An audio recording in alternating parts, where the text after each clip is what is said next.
تمام تعریفیں، ہر قسم کی حمد و ثنا، بڑائی و بزرگی اللہ رب العزت کے لیے لائق و زیبا ہے۔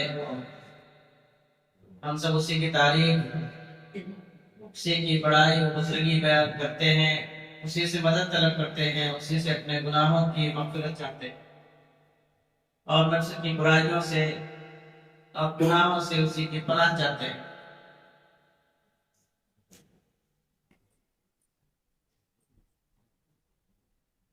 اور گواہی دیتے ہیں کہ اللہ کے سوا کوئی معبود برحق نہیں، وہ ایک ہے، اکیلا ہے، اس کا کوئی شریک و ساتھی نہیں، اس کا کوئی پارٹنر نہیں۔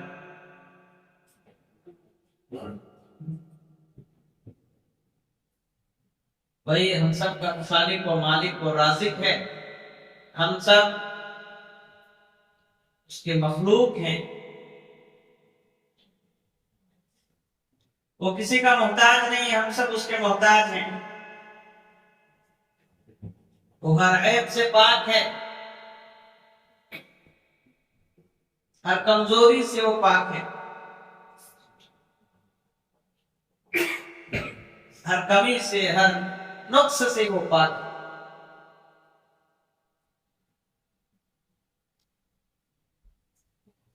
وہ سب سے اعلیٰ ہے، عظیم ہے، سب سے بڑا ہے۔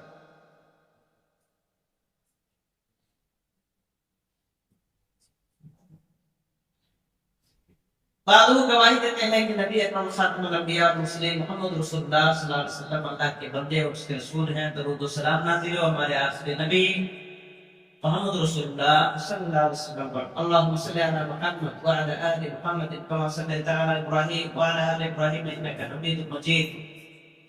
اللہم بارک علی محمد وعلی آل محمد کما بارکت علی ابراہیم وعلی آل ابراہیم انک حمید مجید۔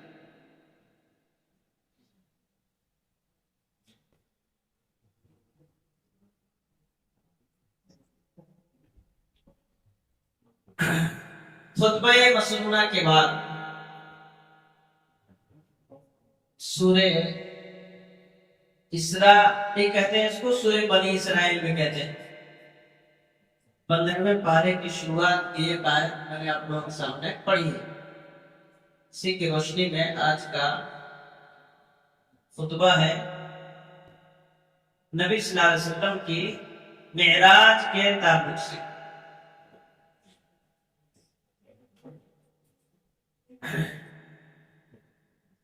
اسراء اور معراج، نبی صلی اللہ علیہ وسلم کو جو معراج ہوئی اس کو دو حصے میں بانٹا گیا، اسراء اور معراج۔ اسراء کہتے ہیں رات میں لے جانے، رات میں چلنے والے، لے جانے والے، اس کو اسراء کہتے ہیں۔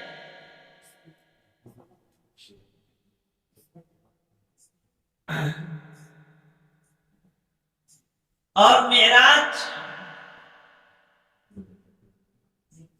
زمین سے آسمان کی طرف لے جانے کو معراج کہتے ہیں۔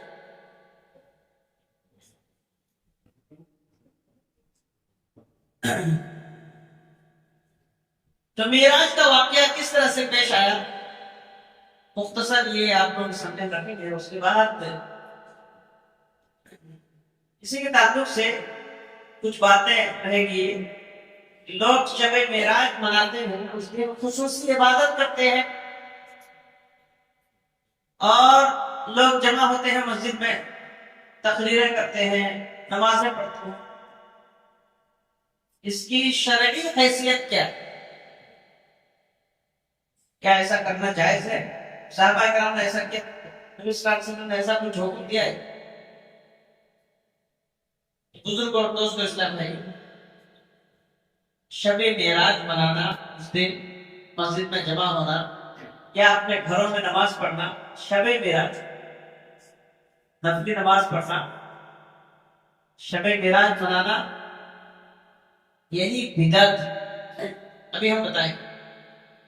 برحال تو مختصراً آئیے ہم سنتے ہیں انشاءاللہ معراج، اسراء اور معراج کے تعلق سے۔ نبی صلی اللہ علیہ وسلم کی حدیثیں ہیں، لگ بھگ حدیث کی تمام کتابوں میں یہ حدیث یہ حدیثیں ملتی ہیں اور تواتر کے ساتھ ملتی ہے، یعنی بہت سے صحابہ اکرام نے یہ حدیث بیان کی۔ نبی اکرم صلی اللہ علیہ وسلم نے موقع کی لحاظ سے معراج میں پیش آنے والے واقعات کو بیان کیا۔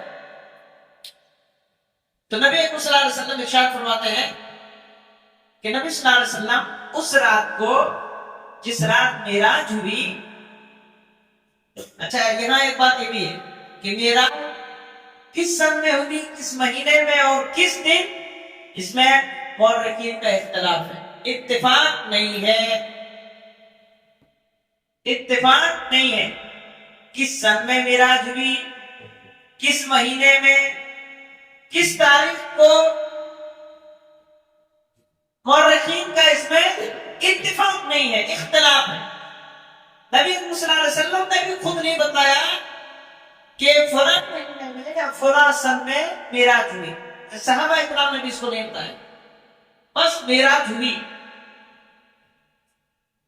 لیکن بات ہے کہ معراج، نبی صلی اللہ علیہ وسلم کو جو معراج ہوئی وہ ہجرت سے پہلے، ہجرت سے پہلے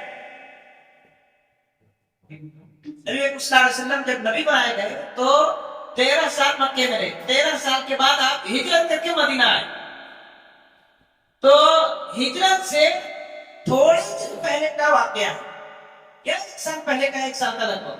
اما عائشہ رضی اللہ تعالیٰ عنہ بیان کرتی ہیں کہ اما خدیجہ رضی اللہ تعالیٰ عنہ کے انتقال کے بعد معراج کا واقعہ پیش آیا، اور اما خدیجہ کا انتقال کب ہوا؟ ہجرت سے 2 سال پہلے۔ تو وہی جو ہے ہجرت سے 1 سال یا 1.5 سال پہلے معراج کا واقعہ پیش آیا۔ نبی صلی اللہ علیہ وسلم بیان کرتے ہیں کہ میں ام ہانی صلی اللہ علیہ وسلم کے رشتے کی جو ہے خاتون ہے،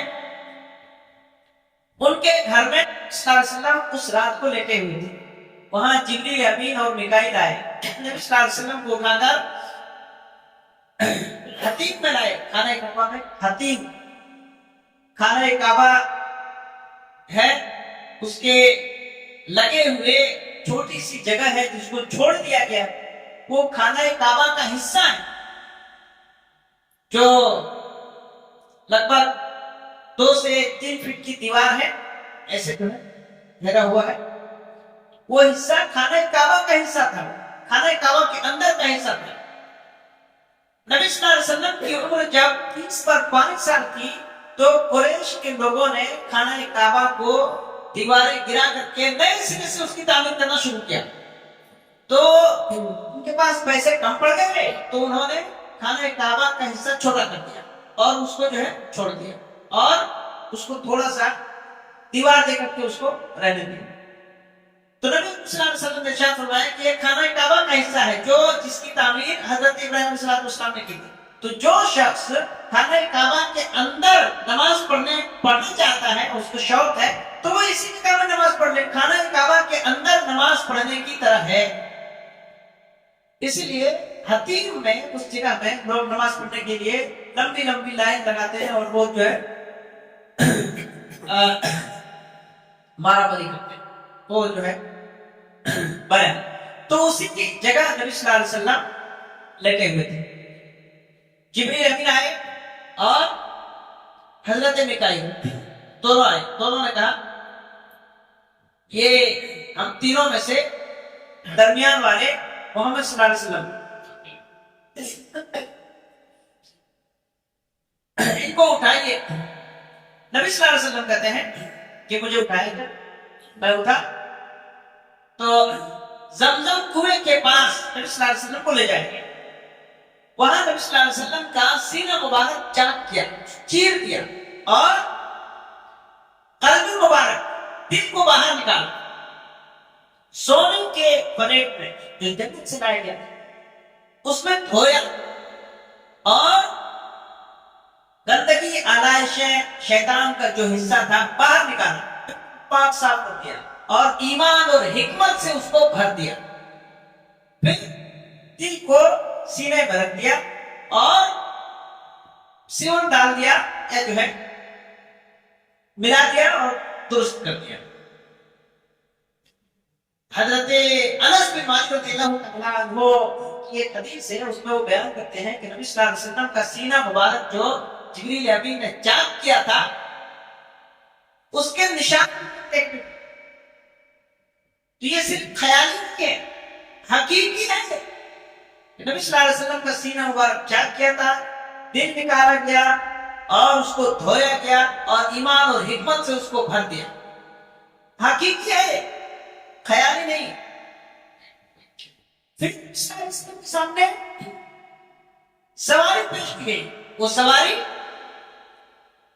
گھوڑا سے تھوڑا چھوٹا اور کھچر سے تھوڑا بڑا، کھچر سے گدھے سے تھوڑا بڑا اور کھچر سے چھوٹا. براق کا معنی بجلی ہے، برق کا معنی بجلی ہے، اسی سے براق بجلی کی رفتار سے چلنے والی سواری. صلی اللہ علیہ وسلم کو اس میں بیٹھنے کے لیے اشارہ کیا اور لگام پکڑے ہوئے تھے حضرت میکائیل. براق ذرا اچھلا اور اس نے جو ہے پہلی مرتبہ نبی صلی اللہ علیہ وسلم کو بیٹھنے نہیں دیا. تو جبریل امین نے براق کو ڈانٹا اور کہا کہ تجھے معلوم نہیں کون ہستی تمہارے اوپر سواری کرنے جا رہے ہیں؟ پھر وہ نارمل ہو گیا. نبی صلی اللہ علیہ وسلم اس پر سوار ہوئے. نبی صلی اللہ علیہ وسلم کہتے ہیں کہ جہاں تک نگاہ پڑتی تھی وہ اور اس طرح مجھے بیت المقدس لے جایا گیا. مکہ سے بیت المقدس کا فاصلہ کتنا فاصلہ ہے؟ اس زمانے میں 3 دن میں لوگ چل کر جو ہے آنا جانا کرتے تھے. جو ہے کتنا فاصلہ ہے مجھ کو جو ہے ٹھیک سے یاد ہے. تو وہاں جو ہے بیت المقدس لے جائے گا. نبی صلی اللہ علیہ وسلم ارشاد فرماتے ہیں کہ براق کو اس جگہ باندھا گیا، سواری کو اس جگہ باندھا گیا جہاں انبیاء اکرام اپنی سواریاں باندھا کرتے تھے. پہلے سے جہاں باندھا کرتے تھے سواریاں، اسی جگہ براق کو باندھ دیا. اور جبریل امین نبی صلی اللہ علیہ وسلم کو لے کر کے بیت المقدس میں اندر گئے. دیکھا وہاں پہلے سے بہت سارے لوگ جمع اور اذان ہوئی، اقامت کہی گئی، جماعت کا انتظار ہوا. کون پڑھائیں گے نماز؟ جبریل امین نبی صلی اللہ علیہ وسلم کا ہاتھ پکڑ کر کے محراب میں مصلی میں لے جا کر کھڑا کر دیا. نبی صلی اللہ علیہ وسلم سے کہا کہ 2 رکعت نماز پڑھیں. نبی صلی اللہ علیہ وسلم نے 2 رکعت نماز پڑھی. پھر نبی صلی اللہ علیہ وسلم سے جبریل امین نے پوچھا کہ آپ کو معلوم ہے کہ کن لوگوں نے آپ کے پیچھے نماز پڑھی؟ نبی صلی اللہ علیہ وسلم نے کہا کہ مجھے معلوم نہیں. نبی صلی اللہ علیہ وسلم نے جبریل امین نے کہا کہ یہ وہ لوگ ہیں، یہ وہ سب انبیاء کرام ہیں جو آپ سے پہلے نبی ہو کر دنیا میں آ چکے ہیں. ان سب انبیاء کرام نے آج آپ کے پیچھے نماز پڑھی. تو نبی صلی اللہ علیہ وسلم نے تمام انبیاء کرام کی جماعت سب کو نماز پڑھائی. اسی لیے نبی صلی اللہ علیہ وسلم نے ایک حدیث میں ارشاد فرمایا انا سید ولد آدم، میں آدم علیہ السلام کے تمام بیٹوں کا، تمام اولاد کا سردار. ولا فخر، اور مجھے اس میں فخر نہیں، یہ اللہ کا فضل ہے. تو خانہ کعبہ سے بیت المقدس تک راتوں رات جو لے گئے وہ اس لیے کہتے ہیں. سواری میں نبی صلی اللہ علیہ وسلم کو بٹھایا گیا اور وہاں سے پہلا آسمان، دوسرا آسمان، تیسرا، چوتھا اور 7 آسمان تک لے جایا گیا. اس کو معراج کہتے ہیں. نبی صلی اللہ علیہ وسلم ارشاد فرماتے ہیں کہ وہاں مجھے براق پہ پھر جو ہے سوار کیا گیا اور پہلے آسمان میں پہنچے. وہاں جبریل امین نے دروازہ کھٹکھٹایا، پہلے آسمان میں دروازہ کھٹکھٹایا. پوچھے کہاں جبریل، کہا آپ کے ساتھ کون؟ کہا میرے ساتھ محمد صلی اللہ علیہ وسلم. کیا ان کو بلایا گیا؟ ہاں ان کو بلایا گیا. دروازہ کھولا گیا. وہاں نبی اکرم صلی اللہ علیہ وسلم نے حضرت آدم علیہ السلام سے ملاقات. یہ یہاں ایک بات اور یاد رکھیں، نبی صلی اللہ علیہ وسلم کی جو معراج ہوئی وہ جسمانی معراج تھی، صرف روحانی معراج نہیں. اسی لیے جب نبی صلی اللہ علیہ وسلم وہاں سے لوٹ کر آئے اور اپنی معراج کے بارے میں واقعہ بیان کیا تو مکہ والوں نے کہا کیسے نہیں ہو سکتا ہے، جھوٹ ہے، ایسا کیسے ہو سکتا ہے کہ ایک آدمی راتوں رات جو ہے خانہ کعبہ سے بیت المقدس جائے اور وہاں سے پہلا آسمان دوسرا آسمان اور ساتویں آسمان کا سیر کر کے آئے. جھوٹ ہے. اور نبی صلی اللہ علیہ وسلم سے امتحان دینے لگے کہ بتائیے بیت المقدس کا دروازہ کدھر ہے، کتنی کھڑکیاں ہیں، کتنا پلر ہے اور کدھر کھمبا ہے. صحیح بخاری کے اندر حدیث ہے کہ نبی صلی اللہ علیہ وسلم اسی حتیم میں خانہ کعبہ کے پاس جو خانہ کعبہ کا جو حصہ ہے حتیم، اسی میں نبی صلی اللہ علیہ وسلم بیٹھے ہوئے تھے اور نبی صلی اللہ علیہ وسلم کو اللہ تبارک و تعالیٰ نے نبی صلی اللہ علیہ وسلم کے سامنے بیت المقدس کو سامنے رکھ دیا اور نبی صلی اللہ علیہ وسلم پورا دیکھ کر کے پورا نقشہ اور سب بتانے لگے اور مکہ کے لوگ پوچھ رہے تھے، نبی صلی اللہ علیہ وسلم جواب دے رہے. نبی صلی اللہ علیہ وسلم کہتے ہیں کہ میں خواب دیکھا ہوں تو کسی کو اطلاع نہیں ہوتا، اس لیے کہ وہ خواب دیکھتے رہتے ہیں اور خواب میں کہاں سے کہاں چلے جاتے ہیں، کسی کو اطلاع نہیں ہوتا. کوئی کہے کہ میں ابھی خواب دیکھ رہا تھا میں عمرہ جا کر کے آ رہا ہوں، لوگ کہاں خواب دیکھتے رہتے ہیں، کوئی بڑی بات نہیں. لیکن کوئی کہے کہ میں جسمانی طور پر ابھی گیا اور آیا تو لوگ نہیں مانیں گے. تو نبی صلی اللہ علیہ وسلم نے خواب کیا، نبی صلی اللہ علیہ وسلم نے کہا جسمانی معراج ہوئی، جسمانی طور پر میں جا کے آیا. اسی لیے مکے والوں نے کہا کہ آپ جھوٹ بول رہے ہیں. آئی بات سمجھ، اگر خواب بولتے تو اعتراض نہیں کرتے وہ لوگ.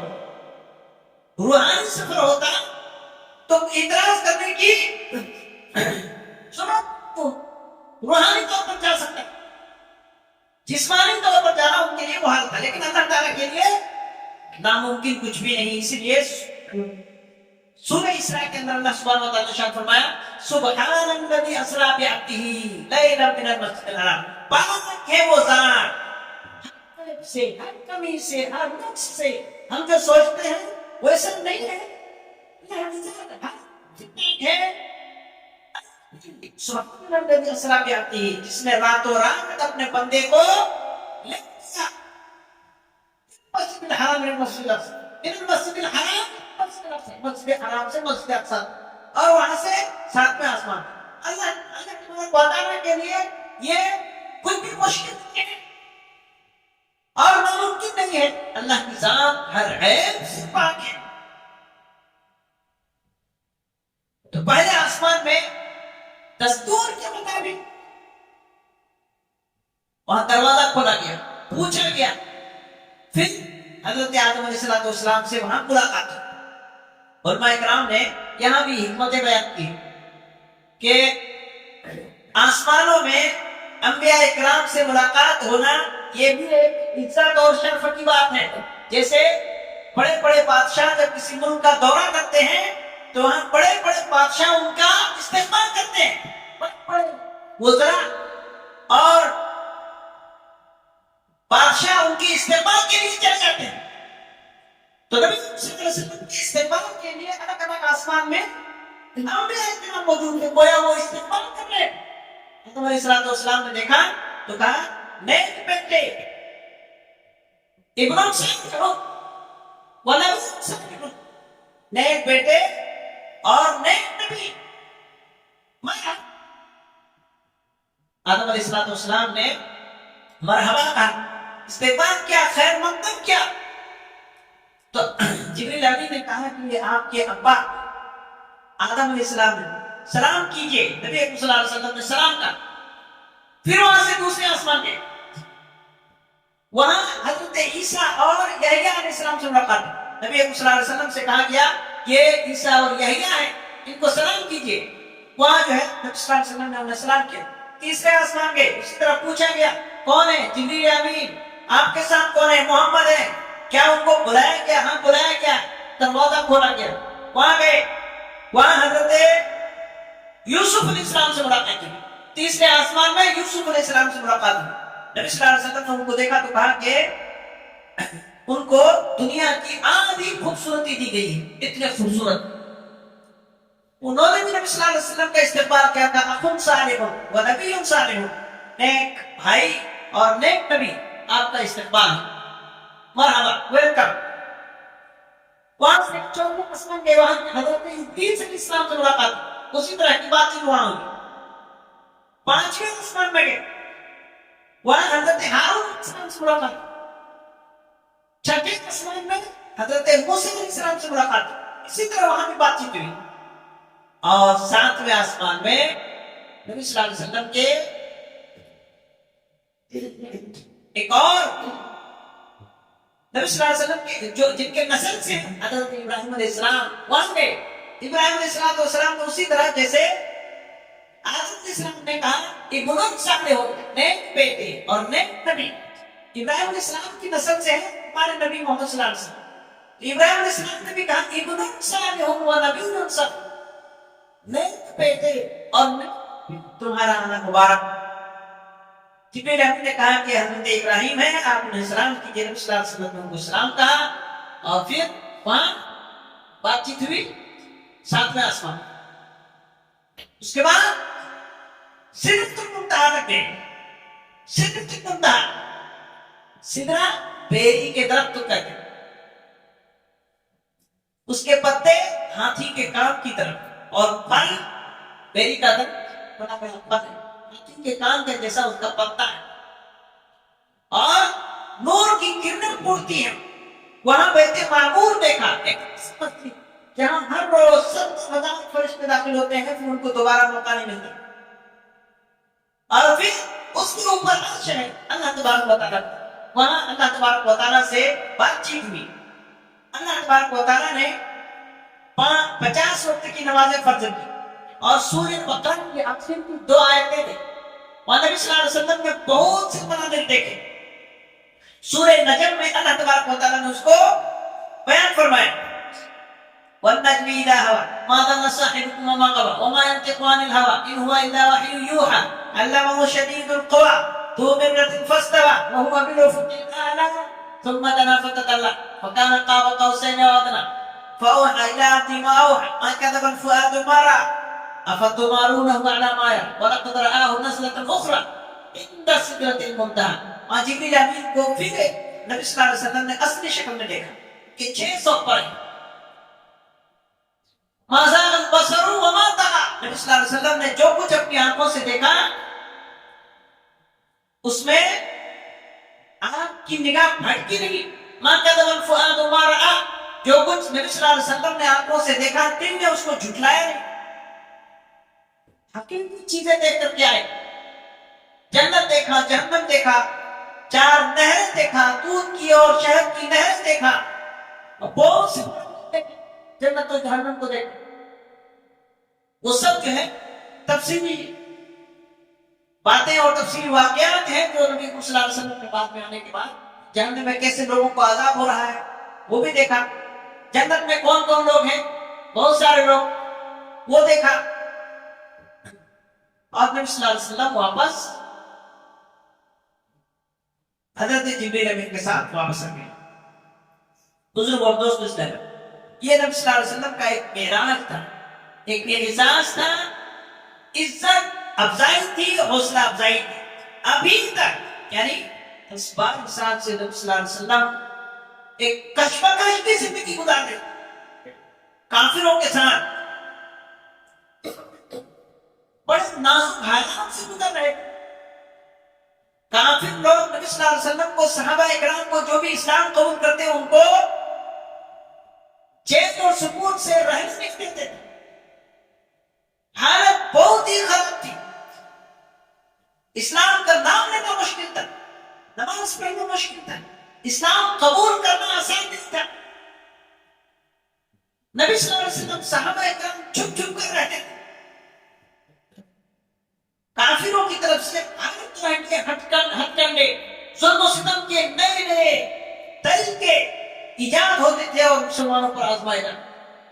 ایسے وقت میں نبی صلی اللہ علیہ وسلم کو غیب کی وہ ساری چیزیں اللہ تبارک و تعالیٰ نے دکھلا دیا جس سے آپ کا ایمان جائے، آپ کا یقین اور بڑھ جائے، اور صحابہ کرام کا ایمان اور یقین اور بڑھ جائے، اور وہ ساری چیزیں اللہ تبارک و تعالیٰ نے صلی اللہ علیہ وسلم کو بزرگ اور دوستو اسلام ہے۔ تو یہ معراج بھی نبی صلی اللہ علیہ وسلم کا اعجاز اور نبی صلی اللہ علیہ وسلم کی عزت افزائی جو کسی دوسرے نبی کو نہیں دی گئی۔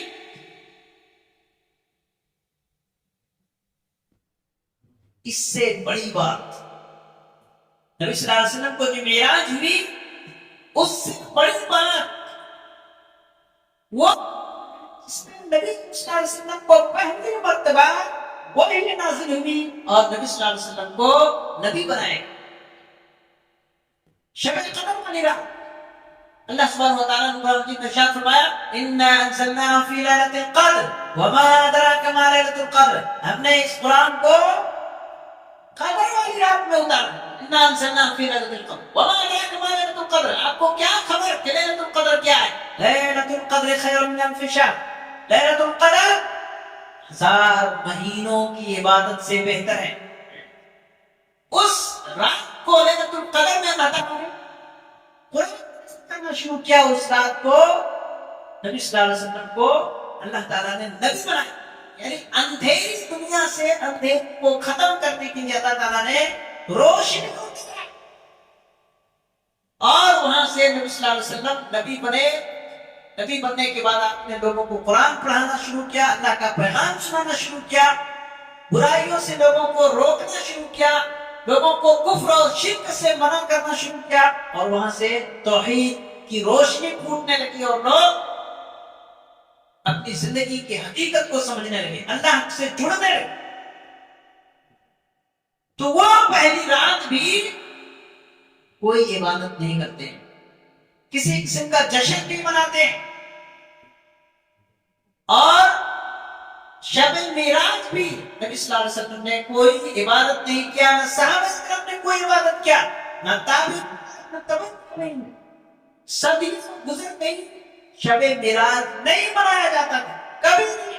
حدیث کی کسی کتاب میں اس کا ذکر نہیں آتا ہے کہ صحابہ کرام نے یا تابعین نے، تبع تابعین نے، اکابرین نے، بزرگان دین نے شب معراج کو عبادت کیا ہو، مسجد میں جمع ہوئے ہوں، تقریریں کیا ہو، اور لوگوں نے عبادت نفلی نمازیں پڑھی ہو، کہیں اس کا ذکر نہیں ہے۔ یہ ہمارے سامنے، ہماری آنکھوں کے سامنے اس لوگوں نے جان کیا۔ دین اسلام بہت نازک ہے، یہ اللہ اور اس کے رسول کی تعلیم، اللہ اور اس کے رسول کا حکم ہے، جی کرنے کے لیے کہا جاتا ہے اتنے ہی کرنا ہے، اس میں اضافہ نہیں کرنا ہے۔ بدعت کیا ہے؟ بدعت ہر وہ کام ہے، نبی صلی اللہ علیہ وسلم نے ارشاد فرمایا فی امرنا ھذا ما لیس منہ فہو رد، اس دین کے اندر جو کوئی نیا کام ایجاد کرتا ہے جس کا ہم نے حکم نہیں دیا ہے تو وہ رد ہے، مردود ہے، اللہ تعالیٰ اس سے ہرگز قبول نہیں کرے گا، ہرگز اس سے راضی نہیں ہوگا۔ اپنی طرف سے کوئی آدمی کچھ بڑھا چڑھا کے کچھ عمل کرتا ہے، کوئی نیکی کا کام کرتا ہے، حالانکہ وہ نیکی نہیں، کیوں؟ اس لیے کہ اللہ اور اس کے رسول کا حکم نہیں ہے۔ دیکھنا پڑتا ہے کون سی نماز ہی پڑھنا ہے، جب تک اللہ اور اس کے رسول حکم نہ دے نماز پڑھنے کا تب تک نماز نہیں پڑھنا ہے۔ جتنا نماز پڑھنے کا حکم دیا ہے وہ فجر کی نماز 2 رکعت ہے، 2 ہی رکعت پڑھنا ہے۔ کوئی کہے چلو 4 رکعت پڑھ لیتے، نماز ہی تو پڑھ رہے ہیں، کوئی گناہ تھوڑے کر رہے ہیں، نہیں۔ اطاعت اس کا نام ہے کہ اللہ اور اس کے رسول نے جو کہا ہے وہ کیا جائے، جتنا کہا ہے اتنا ہی کیا جائے، جب جب کرنے کے لیے کہا کیا جائے، اس سے زیادہ نہیں۔ سال میں 2 عیدیں، عید الفطر، عید الاضحیٰ، کوئی تیسری عید بھی منائے، خوشی کا موقع ہے، نماز پڑھیں گے اور کچھ کریں گے، نہیں، اسلام اس کی اجازت نہیں دیتا۔ تو اس طرح کے جو بھی بدعتیں لوگ ایجاد کرتے ہیں، شب برات، شب معراج، محرم اور 11ویں اور تعزیہ اور کیا کھلا ڈھکن، سب ہمارے ہندوستانی لوگوں نے ایجاد کیا ہے۔ اللہ اور اس کے رسول کا یہ سب فرمان نہیں ہے، اس کا حکم نہیں، اس لیے اس قسم کی بدعتوں سے لوگوں کو بچنا چاہیے۔ شیطان تو راضی ہوگا، اللہ کبھی راضی نہیں ہوگا۔ بدعت کرنے والوں پر بدعت ایجاد کرنے والوں پر اللہ اور اس کے رسول کی لعنت، اور کہاں ان پر لعنت ہے جنہوں نے اللہ اور اس کے رسول کے دین میں اپنی طرف سے کوئی چیز ایجاد کی، اس میں داخل کیا، لعنت ہو اس میں، اس کو توبہ کی توفیق نہیں ہوتی جلدی سے۔ اللہ تبارک و تعالیٰ ہم سب کو نیک عمل کی توفیق عطا فرمائے، ہمارے گناہوں کو معاف فرمائے، اللہ ہم سب کو نیک سمجھ عطا فرمائے، ہر قسم کی بدعت اور گمراہی سے بچائے، سنت پر چلنے کے اللہ توفیق عطا فرمائے، مظلوموں کی اللہ مدد فرمائے، جو لوگ دنیا سے گزر گئے اللہ ان سب کی مغفرت